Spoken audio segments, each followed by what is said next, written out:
Welcome to the Bystanders Podcast. You're listening to part 2 of our 2-part music episode featuring several special guests. So be sure to get caught up if you haven't heard the previous Bystanders Podcast episode, or just dive right in with Jose of the Hotline discussing some of his favorite bands.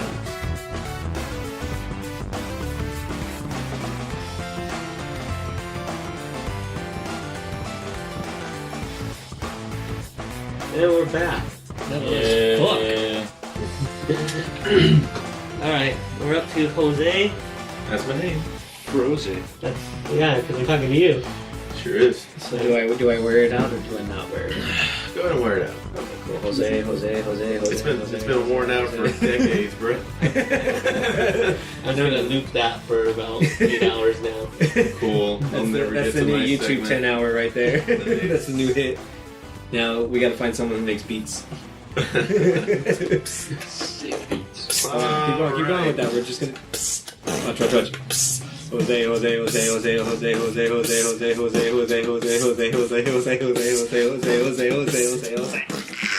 lose that.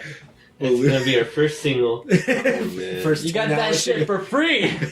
Gold record. Give me my gold record. What are you gonna call it? Jose. So we're gonna call it the Hotline. Untitled. Couldn't figure out a good time.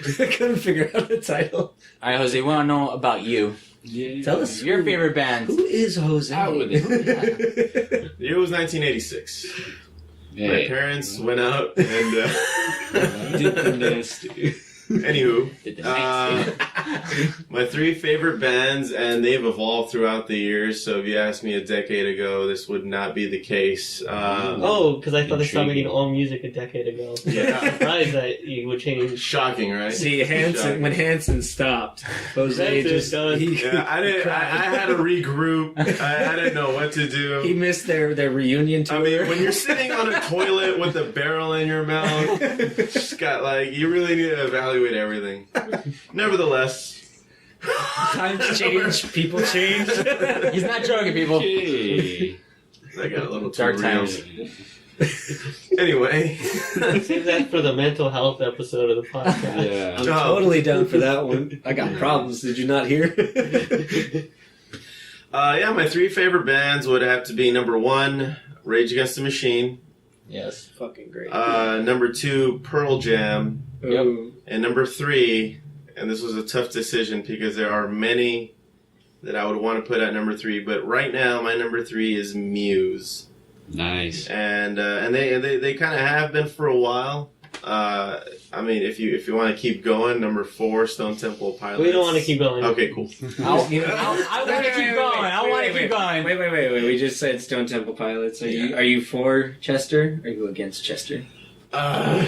I'm indifferent. Because I know, because fucking when Scott died, it bummed me the fuck out. No, yeah, I was there too, dude. Fucking it bummed me the fuck out. I don't know. When a celebrity dies, I don't get sad. That was probably one of the first times I ever was get bummed angry. Out. Yeah, I was like, oh, dude, I got angry at him for fucking being a junkie. Yeah. I mean, if you saw the Pieces video when he was in Velvet Revolver. That's a close number 5, and man, and with by association, Guns N' Roses, Temple of the Dog, Soundgarden, with all the bands that I've kind of Audio Slave. It's kind of a big family, See, I'm that asshole that really didn't care for Audio Slave. Get out. See, we're gonna fight now. But anyway, have you actually heard fucking Audio Slave when what's the singer's name from Soundgarden again? Chris Cornell. Yeah, there we go. When they actually did "Killing in the Name of." Yeah, I have I was cringing and I was crying. I have the live bootleg of that song. Yeah. I've heard it. Back in file sharing days. Back in when LimeWire was the shit. Now it's on YouTube. Can you just type that in? I mean, maybe if not on YouTube, then on some other kind of platform. I'm sure. I mean, if you want to. But I mean, at the time, to be fair, and I'm not trying to apologize for anybody, but to be fair, that's all we had at the time. You know, everybody was still kind of like, fuck, man, Rage is never coming back. Mm. You still got these guys playing, so let's hear the music. And, that's what he would do. I don't even think Cornell sang during Bulls on Parade. He just let him play the instrumental on it. I think he just did the chorus. That's probably what he did. Yeah. And then they were just doing... And they did Sleep Now in the Fire. I mean, like, if you think about it, Chris Cornell needs to really pick and choose when he's actually singing. Because when I've seen some shit where he just, like, guest vocals on, I'm just like, dude, your range is totally something different. Yeah, I mean, It's really he's hard to good at fit. what he does when he knows what he's doing. Mm-hmm. But, anywho, favorite song from Rage, it'll have to be Wake Up. Oh, damn, we're doing favorite songs. Yeah, favorite song from Rage will be Wake Up. So is that your favorite album too? No. Actually, if I want to jam out to some good Rage, it'll have to be Battle of Los Angeles. Everything's... Oh, get the fuck out of here. Oh, damn. No, well, that was my first exposure to Rage. The Guerrilla Radio was my first exposure to Rage. My favorite song on Battle of LA is Mic Check. Mic Check. And a song that really sounds good in the car by Rage, I think, when you really pump up that bass, is Take the Power Back. With that intro bass line. Yeah. You gotta slap that bass, man. Slap it the bass. Or if you're just like, you're on like a really bad power trip and you're just like, you just want to crash your car into everybody, that's when you put in a bomb track. Yeah, pretty much. But you can't go wrong with Freedom. Oh no, dude, that's my favorite song. That's I've always my previous band. We would play our last song, and then after we were done with that last song, we would end on the intro to Freedom, and then we would just jam out to that. And then just like Rage would do it live back in the day, they would play Freedom, and then they would play like a little bit of Township Rebellion in there too. Nice. 'Cause it was in the same key. Mm-hmm. Yeah, that was sick. God damn it! Now they're bringing back the guys from Rage with, and you were right when we were discussing this yesterday. It is Be Real, and Chuck D. Yeah, as vocalist. I thought it was Sendog, but I guess not. I mean, I guess I when was they misinformed. come out, like freaking, hopefully, dude from Cypress Hill, they'll do Kill a Man. Yeah. With Rage, that'd be fucking cool. Well, they're gonna do that. They'll do a Chuck D song. Will they do new Fight stuff? the Power, probably. Yeah. Well, they're gonna have to. I mean, they're a band now. Well, are they a real band though? Like, are they just gonna come together to do like a protest of You could say like the same thing with Democratic Convention again or something? Or are they gonna really get together in the studio? You could say the same thing with Tom Morello's other band, the Street Sweeper. Don't get me started on Tom Morello's side project. Well, that's something we can talk about. Tom Morello's. Well, I think his output was best with Rage Against the Machine. I agree. Yeah, his guitar playing, it kind of plateaued with Audioslave. Not to say that it sucked, but you gonna get a beer, dude? Yeah. No, Audioslave didn't suck, but when Tom wanted to throw in a solo, I know Team AC even said, you're just doing the same walk. What is the crying monkey? for several songs. Kind of a bummer, but that I don't know. I have to wonder how much from that is because of the structure of Audioslave songs, or if he was really like phoning it in. Or if he just didn't know what to do when he's not allowed to just make a bunch of wacky noises. Well, Tom, whenever he explains something, he does it with such enthusiasm, you can't tell if he's serious. I mean, it sounds like he really meant to play a bunch of stuff that he played on the album. I mean, why would you put that on a record if you don't want it to sound like that? I mean, if you're phoning it in, then just call it a day. Well, it just felt like the song structure for Audioslave, especially the first CD, I wasn't as into the other two, but it just felt like every single one was, verse, chorus, or no, half chorus, then solo, then chorus again, the end. Well, you have to consider that the songs are written, by and large, by Cornell, and then they wrote around that. But Cornell's shown more range on his own albums.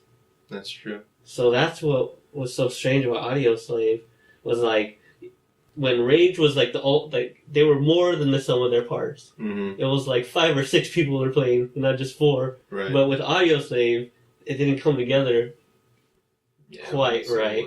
Especially because we grew up, we knew what Soundgarden sounds like, we know what Rage sounds like, and now we have this mishmash that isn't quite either one. I mean, you could say the same thing for like Slipknot and Stone Sour. Most people were like probably seeing if Stone Sour could be harder with like as much intensity as Slipknot. They only had probably like one song in like the first album called Get Inside. Yeah. Which had more of that hard like Corey Taylor vocaling that really keyed everyone in.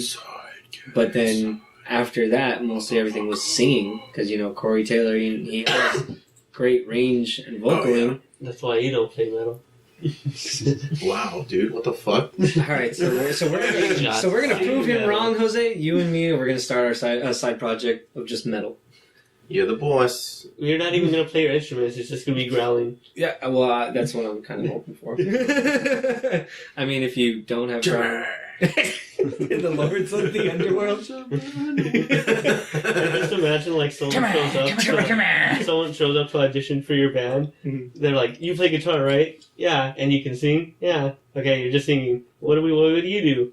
I sing too. What about? But I thought you played drums. Yeah, but I'm singing. We're all singing. And you? It's metal acapella, Don't fuck with me. Yeah, so yeah, Rage. I mean, they've had different evolutions. Yeah, of we're talking what about they Rage, damn it. Yeah, what you want to tell the story of when we met Rage, or not Rage, but Zach De La Rocha? That's pretty much Rage. Yeah, pretty much, right? Okay, so this was back in our early concert going days. 2009. Yeah, like we were fresh out of high school, like when we were first getting our first. No, it might have been 07. You guys were like fresh out of high school. I was like fresh into high school. What year did you guys graduate? It's off topic really quick. Anthony 04. Yeah. I was 05. And yeah, Frank? so it had to be like 06. Same as Anthony. Okay, and Aaron? Mm-hmm. 07. Watch this. 12. I'm a baby. Get the fuck out. Hey, I may be a baby, but I can fucking keep up with all of you. Keep up, baby. You probably laughed at me. That's one impressive baby. Hey, baby, what are you doing on the streets? Think I got kids to feed? Shut up. Shut up. Okay, guys, continue your story. Go, quick. Lights quiet. Because I'm super nervous driving around LA because I hadn't driven around there much at all. And we had to go to like some weird natural history museum. The Los Angeles Natural History Museum. Some museum. I forget all the details. What's that place by the Coliseum? It's like a science center? You mean the Los Angeles Science Center? What's that place that looks like a Coliseum? What's that place called? The Coliseum? No, that's not it, but it looks like a Coliseum. No. What's that place in La Brea with the tar pits? La Brea tar pits. Okay, but so we get there, like, the show starts like at 8, and then they're supposed to have some sort of like exhibits or something at like 6 or 7. So we get there at like 4 p.m. Yeah, we get there super early. Like, yeah, it was probably like 4. But then it's like, well, it's 4:30. Might as well just stand in front of the place. Well, I figured we could watch some cool like dinosaur bones. But the place was there. closed. Yeah, before they did Watching dinosaurs bone or bones? Sorry. depends how they position. Alright. Well, what was the exhibit that week? I don't remember. But anyway, like, so we're outside at like 4:30, and then like someone comes out the door. No one's really paying attention at first, right? And then this guy jabs me, and he's like Dude, well, I'm just like I elbow this guy, and I'm just like, dude, is that who I think it is? He's like, I think so. I don't. While we're bickering over here, maybe I'd say, I don't know. What would you say? It's like maybe 20 feet away, yeah, give or take. So we're 20 feet away from him, and he's on the top by a fountain, just smoking a yeah, cigarette. he's like leaning against something, And you can tell that he's noticing us. After we're like kind of saying, "Hey, do you know who that guy is?" kind of thing. Could that be because at that time we had only known Zach to have dreadlocks, and this guy has a fro, so it kind of threw us off a little bit. When he came out with like a fro, I was just like, I tripped balls too. I was just like, the fuck? Yeah, yeah. There was only 2 other people there that were just as early. It was like another Mexican guy, I guess his girlfriend, or someone he was with. So like Zach De La Roca probably sees us freaking out like from the side of his view. Yeah. Like we could feel him rolling his eyes at us. Yeah, that's kind of. Well, I know the reason I know that he noticed us is because we made eye contact and he just kind of went like, "What's up?" Like, yeah, I know you noticing me, and that was kind of our in where we just like started to approach him. I was like, "What's up, Zach?" We chatted it up for like a minute or two. By the time we realized that we should get a picture, which had never happened. One of his assistants. Yeah, one of his lackeys came up from like, oh, we need you inside for whatever. and he's just like, sorry guys, I gotta go. And so what you're telling us is this story could possibly be false. No, man. I saw it happen. But did we? We didn't. We need picture proof. We'll get Zach De La Roca on the podcast. He'll confirm. I'm totally sure. Dude, if you get fucking Zach De La Rocha on this fucking podcast, I bet you guys would Buffalo Bill him. It puts the lotion on his skin. Real sick and yeah, stuff. he'll never leave. See? We'll cage that guy out. You'd be like, you can leave when you make a new Rage album. Yeah. I don't condone this behavior, just by the way. Our You're pop punk, of 208 course of you our don't. interview with Zach De La Roca. Yeah. Get me out of here! He's hilarious, isn't he, kid? Yeah, so that was an awesome experience. And then we saw him play a little after that with a Mexican folkloric band. He was spitting some new rhymes at the time. He didn't do any rage stuff or anything. But it was pretty cool watching. What was cool? He did most of the time he played like a guitar, like some folklore guitar, like folk guitar, and then he like played like a drum thing, and then he sang.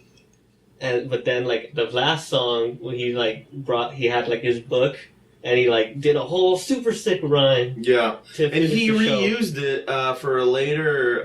One Day as a Lion.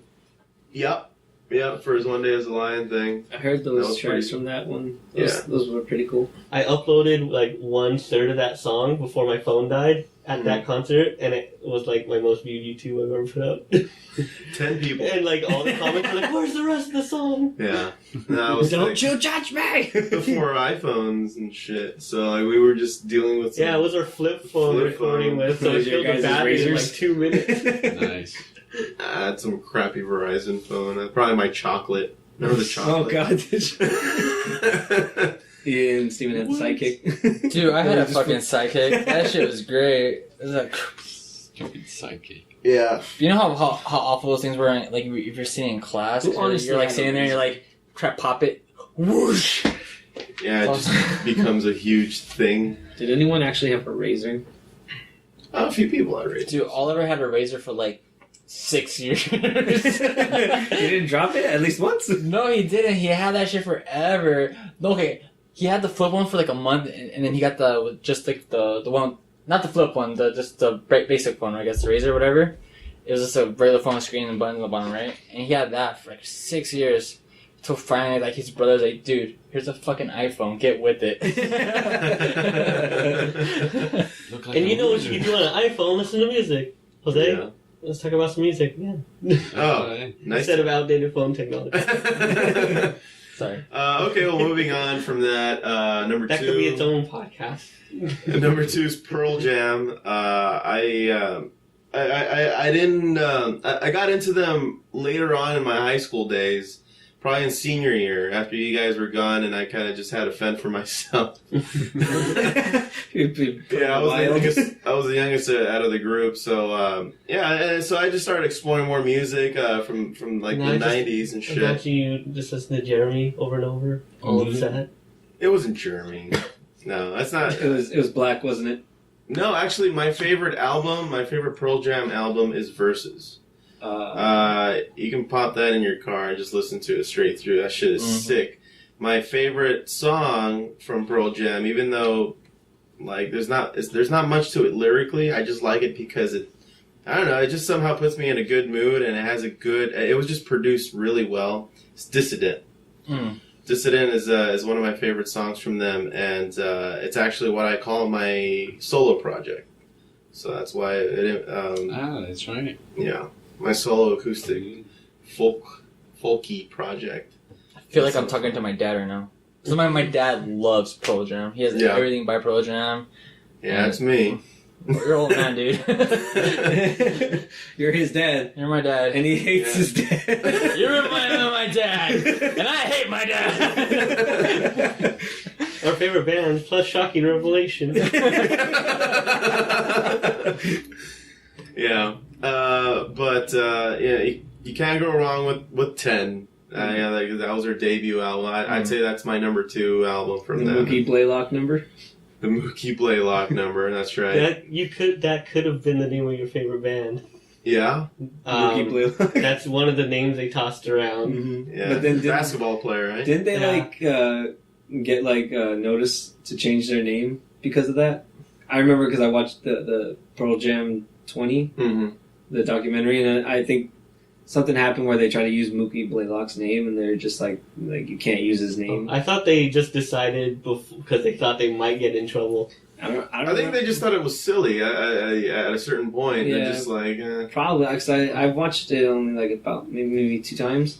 This is a band that, with other members in it, used to be in a band called Mother Love Bone. Yeah. So You know what's funny? I went to Amoeba a couple weeks ago and I actually found a Mother Love Bone CD, and I was like, I'm so tempted. Yeah, do it, man. It's good stuff. But with the whole Mookie Blaylock thing, I was confused because they were also on Headbangers Ball back then, and they were just they only talk about Mookie Blaylock because they used his number for the album 10. Yeah. So I didn't really get a clarification of where they stopped using Mookie Blaylock and they started using Pearl Jam. Yeah, I don't even think they know. They're just Not no more. fuck it. Yeah. But there's that, and then of course, right before 10 came out, they did pretty much today's Pearl Jam with Chris Cornell, Temple of the Dog. Mhm. Favorite song out of that album is Hunger Strike. Yeah, they said that was the point where Eddie Vedder actually knew how to use his voice and all that. Yeah. Well, him and Cornell really harmonized it really well. I fucking love that song.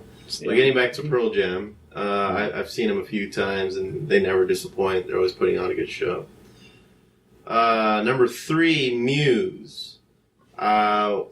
There's a lot that I like from Muse. I got into them in, I'd say around junior year in high school. Well, that was when their first U.S. CD came out, right? Which was their second CD? No, probably the third. Absolution?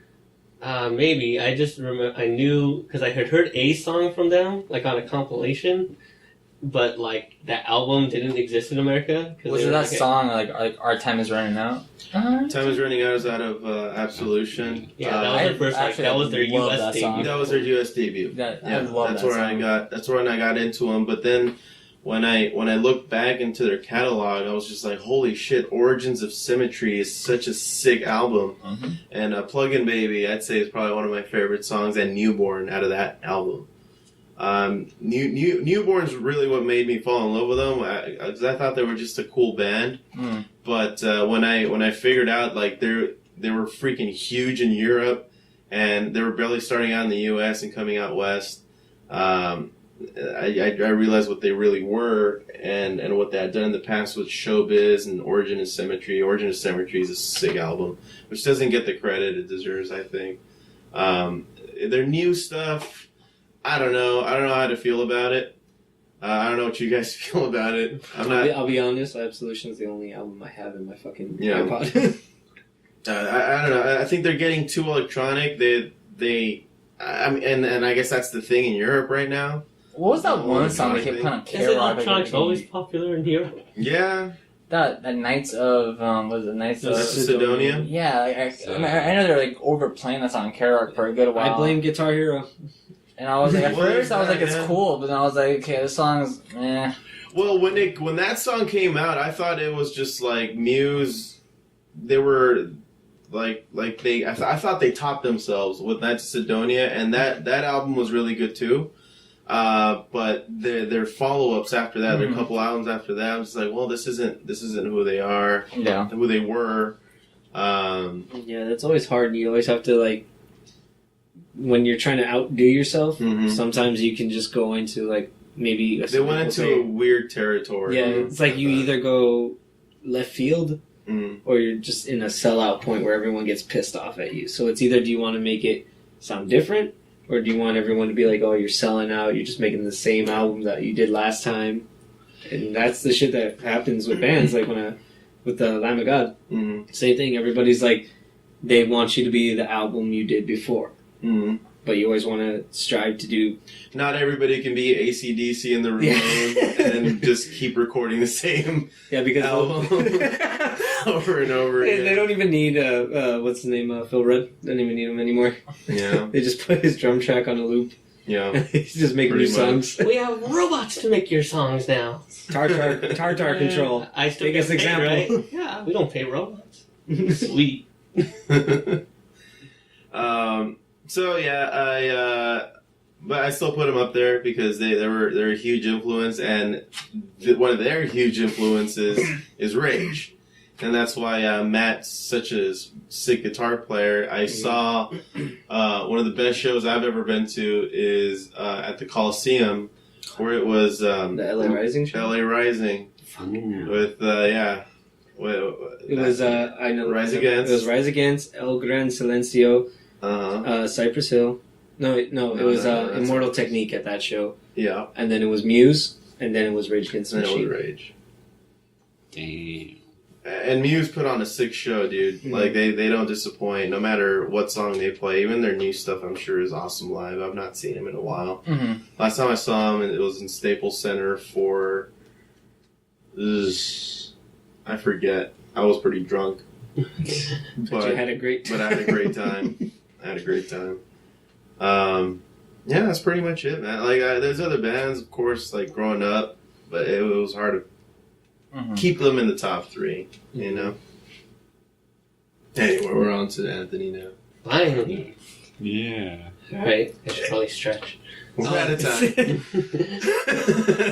Tune in next week as we continue our time. It's like a horrible Yu-Gi-Oh ending. He's about to do his last move. To be continued. Fuck. Well, the first one, I guess we can move past. My favorite band is Rage Against the Machine also. But my favorite album is actually Evil Empire. The first I really, I had heard of Rage Against the Machine. Like, I had seen, music videos sometimes and stuff. But, the first time I really listened to them was when I heard Sleep Now in the Fire on the radio. So you heard that on the radio. I had to see a music video for that because I was so young. When he says, "I'm deep inside your children and they'll betray you in my name." Whoa, you can say that on the radio? He's like a cultist.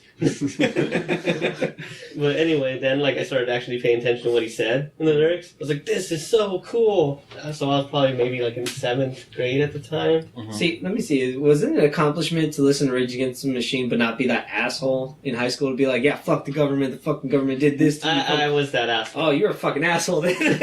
To deal with your kind for years. I knew all the Rage lyrics. I tried to read the books on their book list from Evil Empire. Yeah, if you went to ratm.com, they had a book list, recommendations of what kind of literature to check out and shit like that. All not very good. I mean, basically, they made their list not based on whether the books are good or not, but if they had just been banned somewhere.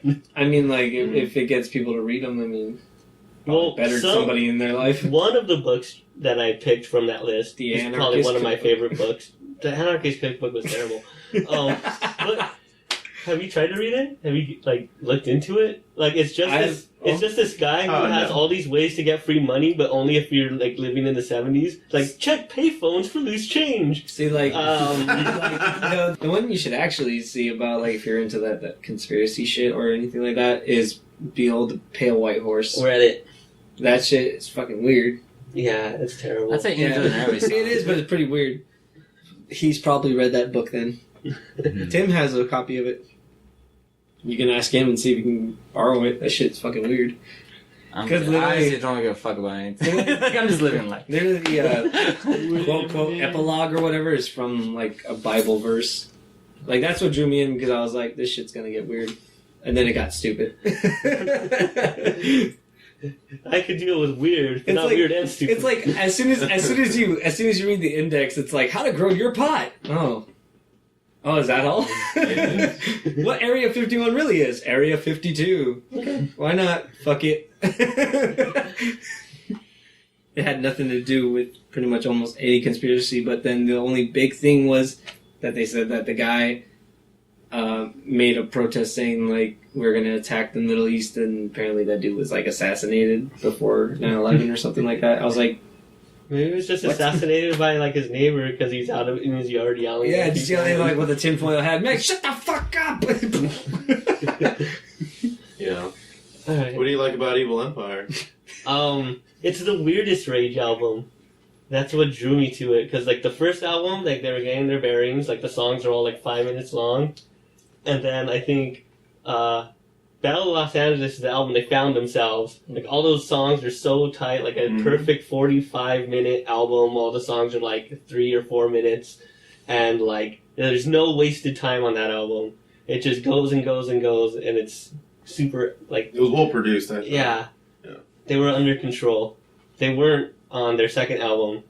Like they were the most disorganized they had ever been. It's like they all wrote their tracks separately, but somehow it still came together. Like because you can notice on Evil Empire, like Zach De La Rocha sometimes would just repeat the same verse later, or like it didn't seem like he was all there.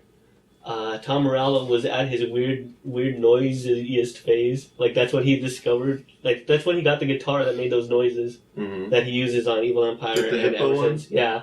The drums and bass are slower than the other albums too. Yeah.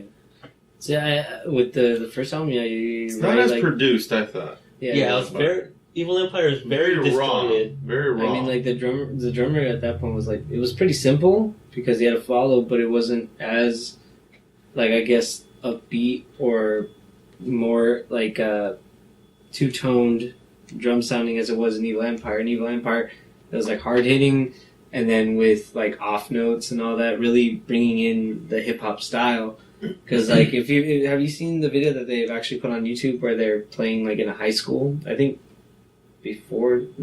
Zach was in it, but like they're playing "Killing in the Name of," like the first version they did, and like Like some of their very early shows. yeah, and it was like it's like how like everyone's now about like the whole Green Day like back in high school thing. They did the same thing for Rage, and when you hear the differences in it, and you hear "Killing in the Name of," literally Zach's not really singing in that song. Like they were still like, I guess really trying to feel each other out. Like they were just like, let's put a band together, but they probably had a bunch of different ideas to do a lot Speaking of shit. of Killing in the Name, I at least I had thoughts on Evil Empire with their success of their writing and Killing in the Name and all that becoming their hit for their first album. I thought that maybe they wanted to take a tangent because I think Killing in the Name is probably their most raw sounding song out of the first album, and maybe that's what got them to try to expand on that for Evil Empire, and that's what created. I don't know what thoughts you have about that. I haven't had that line of thought before. I do feel like they still didn't know, like they were trying to rediscover something of the first album, because if like you read biographies and stuff about Rage Against the Machine, they could have very easily been like a one-band album, because they weren't really friends when they formed, you know? Well, Timmy C and Zach were in high school together, and that's as far as that went. Yeah, like that was the most connection any of them had, like really had. So like they had done the album, they had been touring together, spent all this time together, you know? And they were just kind of sick of touring. They were sick of being around each other. So they all went their separate ways for a while.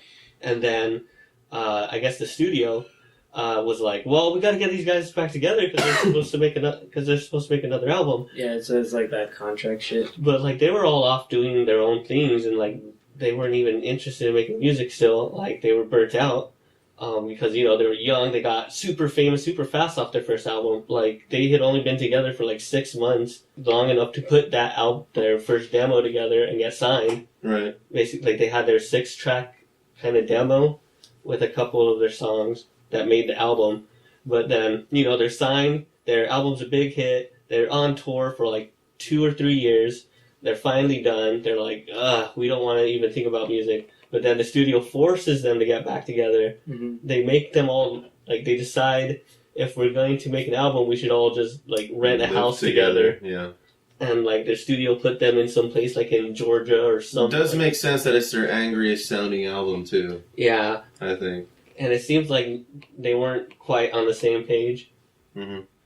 All right, well let's move on. That's enough rage, I guess. So Evil Empire is my favorite. How dare you? More rage. Traitor! Not that It was rage. number 2. Number 2 would have to be wait, hold on. And You Will Know Us by the Trail of Dead. They're like, I know we've talked a lot about like bands that like they've changed stuff up on every album, like, and you're always wondering like, because you're not the same person you are when you recorded your last album, and like as a musician, you always think the thing you just made is the best thing you've ever made. Like I guess,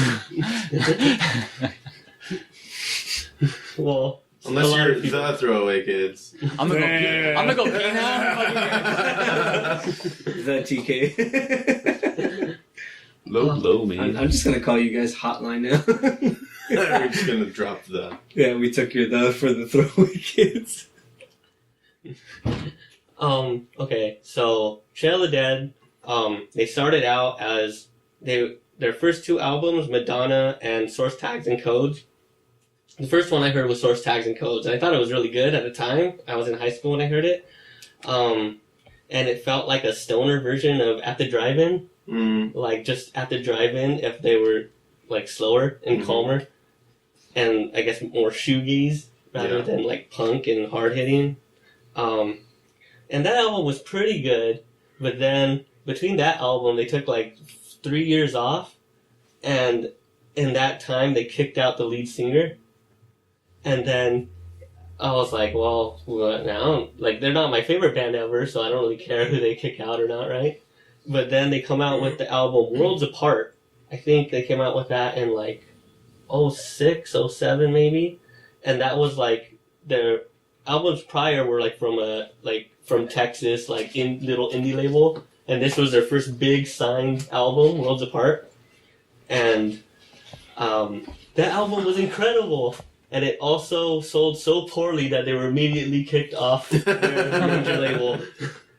Because that was like at a time where they were signing anybody that sounded like At the Drive-In or any of like the post-hardcore bands at the time. Yeah. Like we were hearing a lot of that stuff. Like even emo bands and stuff were trying to put out their one song where they yell. When they kicked out the original lead singer from the first 2 albums, that's when the guitarist took over for all the writing and the lead singing and like pretty much everything else.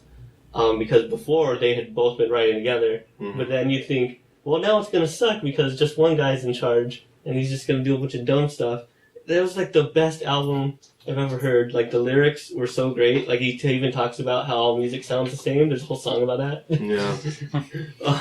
Like a really uplifting album too. Like all the tracks had like kind of happy upbeat tones. Like one's about like hanging out with your friends, or tracks about going to a concert and getting drunk and stuff like that. But it was all like they, instead of like the old kind of At the Drive-In style where it's just the 2 guitarists, drummer, singer, bassist. Like he started hiring people to play violins and cellos and all this other random stuff. Yeah. So they kind of got more of a Smashing Pumpkins feel, except that he could actually write for those other instruments and not just add them in.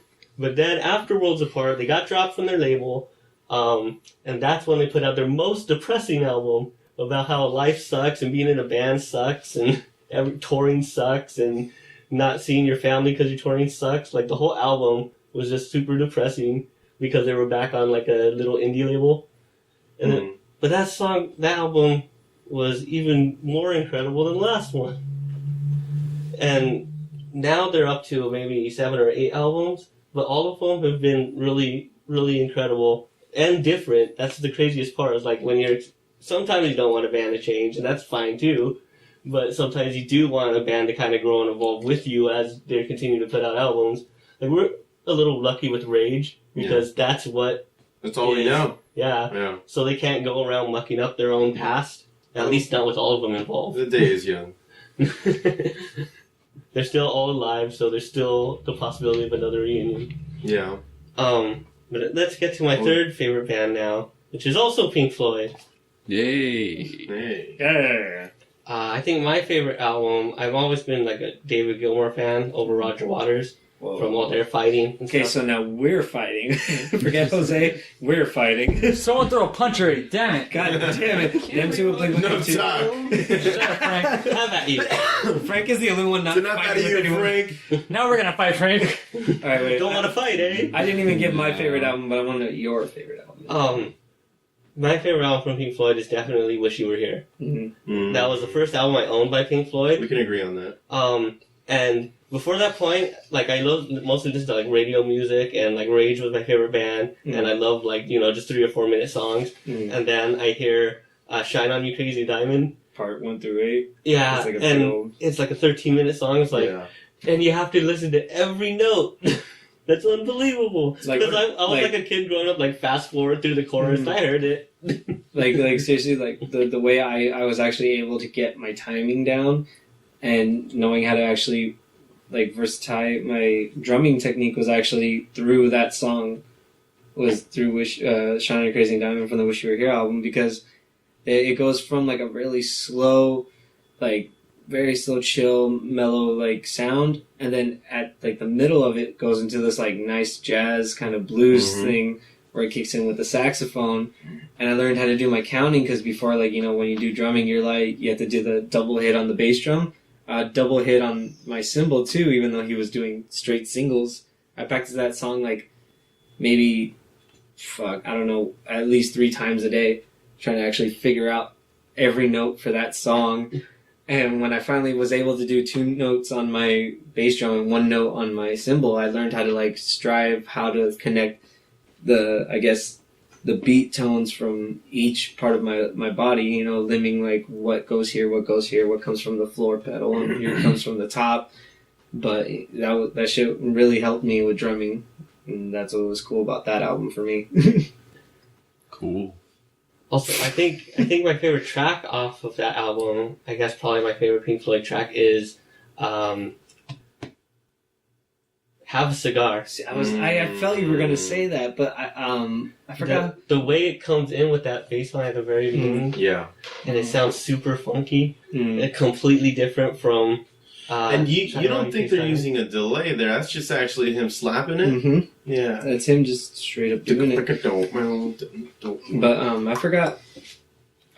I read it before, but I forgot the guy's name. There was the guy who actually sang on that track, because it wasn't David Gilmour. I forgot, or Roger Waters. I forgot who it was. They had Yeah, I someone remember there that was a whole thing. Like Roger Waters hired another guy to sing on it, Mhm. and then David Gilmour was mad. I was like, I could have sang on it. Yeah. What was stopping me from singing on it? I mean, like, that's like the whole thing too with like the Syd Barrett years. If you actually find the video for Pink Floyd, "Apples and Oranges," sang by Syd Barrett, but he was so like messed up at those times that freaking Roger Waters is the one lip singing in that song, and he looks so fucking awkward because it's young Roger Waters. Because it's like everyone's like, oh, people who look horrible young look better when they're old. So that was Roger Waters, but the reverse for David Gilmour. Syd Barrett was an incredible artist too. We can just talk about the Syd Barrett years for Pink Floyd. Dude, Syd Barrett was His just early stuff was so strange and so incredible. when I he think- put it in Pink Floyd, it was great. And then when I had the side stuff like the Madcap laughs and all that shit was crazy as fuck. And then there were rumors when he would go into a recording studio to play, he would just play something different every time, and they couldn't record him. And then, speaking from your favorite album, is when he came in through the recording after years of like substance abuse and all that, came into the recording of "Shine On Your Crazy Diamond," which was about Syd Barrett. And David Gilmour was the first guy to notice who he was, really. So he went up to Roger Waters, he's like, "You don't get it, do you?" And he's like, "What do you mean?" Like, look at him. And he looked, and it was Syd Barrett, because, at that time he was bald, and he looked like he aged like 20 years. Because he was on drugs, and he also had mental health issues, Yeah, which he was probably trying to solve with the drugs. exactly. That's not the way to go. And these weren't doctor prescribed drugs. No.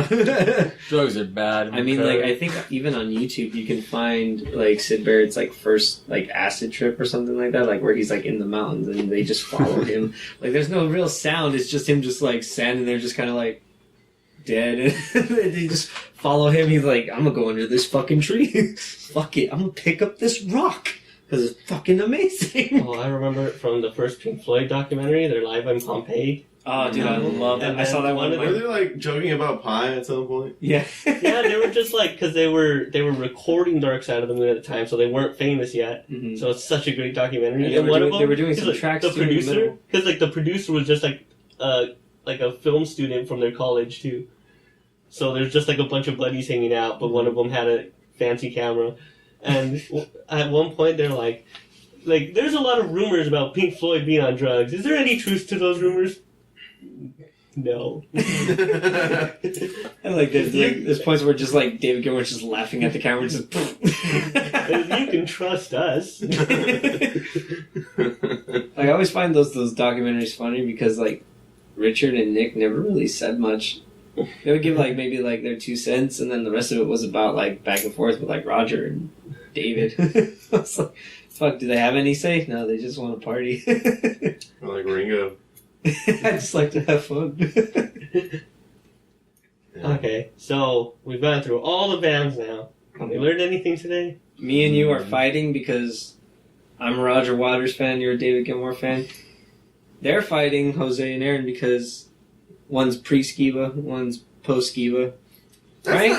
Frank is Is the that best. what we agreed on? I don't remember I think that. that's what it was. It was so long ago, I forgot. And Frank's referee. Yeah. Yeah. Break it up, guys. Well, he did a good job. No one fought. I know, he just sat there. God It damn all it, Frank. worked out. Frank has the voice of reason. So I haven't heard from Frank in a while. Frank, talk. Why? There we That go. was Frank, guys. Yeah. You guys didn't clap. Let's be frank. Frank. With Frank. That's going to be a solo podcast. We'll get it. And then I could just sit in the sound booth. So far, so good. So that's our podcast. Thanks to all our guests. Yeah, guys, thanks for coming. Yeah, man. Yep. You know I was busy today, right? You didn't do shit today. Shut up. You know how many people I had to cancel on? Alright, so I'm going to hit stop. Try and stop. Yeah. Guys. Bye.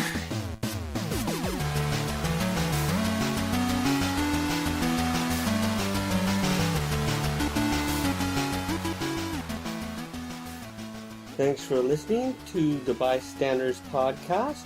Subscribe to us on YouTube at youtube.com/gamemusicforall. You can find links and show notes from today's episode at thebystanderspodcast.com. Follow us on Instagram at the Bystanders Podcast and on Twitter at TBS Podcast. And you can support the show by subscribing to us at patreon.com/GenoBoost. Frank! You can't say that word on the air.